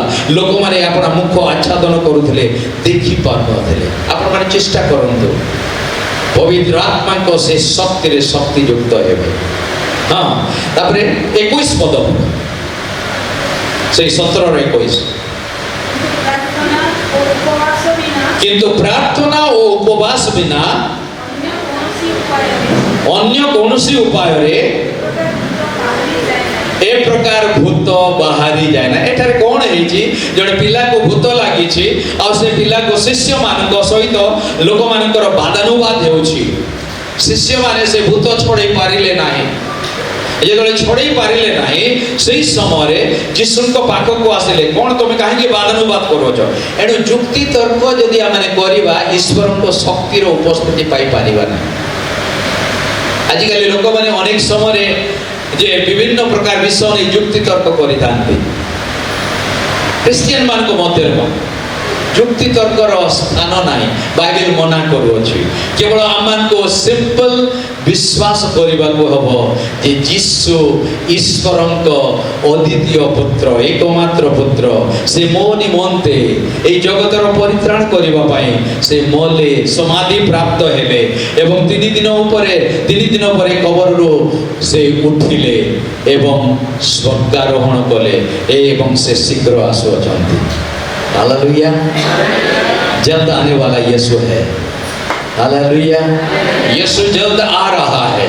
हम अपने आप को तैयार रखेंगे, हम अपने आप को तैयार करेंगे, हमने निज को प्रस्तुत करिबा एवं तारी प्रस्तुति निमंते प्रार्थना उपवास रे हमन को लागि रहिबा को हबो। तेबे हमन को विश्वास दृढ़ हबो। एटा यीशु को होचंते, सेतबेले यीशु को निकट को आनिले, यीशु से पिलाटी को सुस्थ कले। तापरे शिष्य माने कहिले एवं से लोक मान को सहित जे आपन को शिष्य माने यहाँ सुस्थ कर पारिले, भूत छड़े पारिले ना। ଆଉ ସେଇ ସମୟରେ ଯୀଶୁ କହିଲେ ଯେ ପ୍ରାର୍ଥନା ଓ ଉପବାସ ବିନା এই প্রকার অর্থাৎ এই জগতের যে মন্দতা, জগতের যে ভ্রষ্টাচার, জগতের যে দুরাত্ম্য, জগতের যে নরহত্যা, জগতের যে দুর্বিপাক, বিভিন্ন প্রকার সমস্যা ଆମେ ସମ୍ମୁଖୀନ ହେଉଛୁ। ପ୍ରିୟ ମଣ୍ଡଳୀ, ଆମମାନଙ୍କୁ ପ୍ରାର୍ଥନା ଉପବାସରେ ନିଜକୁ ବଳିଷ୍ଠ କରିବାକୁ ହେବ। ତେବେ ଆମମାନଙ୍କ ବିଶ୍ୱାସରେ ଆମେ ଦୃଢ଼ ରହିବା ଏବଂ ଯୀଶୁଙ୍କ ଆଗମନରେ ଆମେ ଯୀଶୁଙ୍କ ସହିତ ସଦାକାଳ ରହିବା ପାଇଁ ଯିବା। ଯିଏ ଆପଣା ବସ୍ତ୍ରକୁ ମଳିନ କରିଅଛି ସେ ଯୀଶୁଙ୍କ ସଙ୍ଗରେ ଯାଇପାରିବ ନାହିଁ। ଏଠାରେ କ୍ଲେଶ ନିମନ୍ତେ ସେ ରହିଯିବ, କ୍ଲେଶ ନିମନ୍ତେ ସେ ରହିଯିବ, ତା ଜୀବନରେ ଅନେକ କ୍ଲେଶ ଆସିବ। କିନ୍ତୁ ଯିଏ ଆପଣାକୁ ଯୀଶୁଙ୍କ ବସ୍ତ୍ରରେ ବସ୍ତ୍ରାନ୍ୱିତ କରିଅଛି ସେ ଯୀଶୁଙ୍କ ସଙ୍ଗେ ସଦାକାଳ ନିମନ୍ତେ ରହିବ। ହାଲେଲୁୟା। ଆଜି ଆମମାନଙ୍କ ନିମନ୍ତେ ପ୍ରଶ୍ନ ଆସେ ଯେ ମୋ ପ୍ରାର୍ଥନା ଜୀବନ କୋଉ ପ୍ରକାର, ମୋ ଉପବାସର ଜୀବନ କୋଉ ପ୍ରକାର, ମୁଁ ଈଶ୍ୱରଙ୍କ ବାକ୍ୟକୁ କେତେ ଧ୍ୟାନ କରୁଅଛି। କାହିଁକିନା ଯେଉଁ ସବୁ ଘଟୁଛି ଏହା ହେଉଛି ଶେଷ ସମୟର ଲକ୍ଷଣ। ଆମେ ନିଜକୁ ପ୍ରସ୍ତୁତ କରିବା, ପବିତ୍ର ଆତ୍ମାଙ୍କୁ ଶକ୍ତି ମାଗିବା। ବାବା, ଅନେକ ସମୟରେ ମୁଁ ନିଷ୍ପତ୍ତି ନିଏ କିନ୍ତୁ ମୁଁ ବିଫଳ ହେଇଯାଏ। ଆସନ୍ତୁ ନିଜ ସ୍ଥାନରେ ଛିଡ଼ା ହେଇଯିବା, ଆମେ କିଛି ସମୟ ପ୍ରାର୍ଥନା କରିବା। ଆମେ ପ୍ରାର୍ଥନାରେ ମାଗିବା ପବିତ୍ର ଆତ୍ମାଙ୍କ ସେଇ ଦାନ ଆମମାନଙ୍କ ଉପରେ ଆସୁ।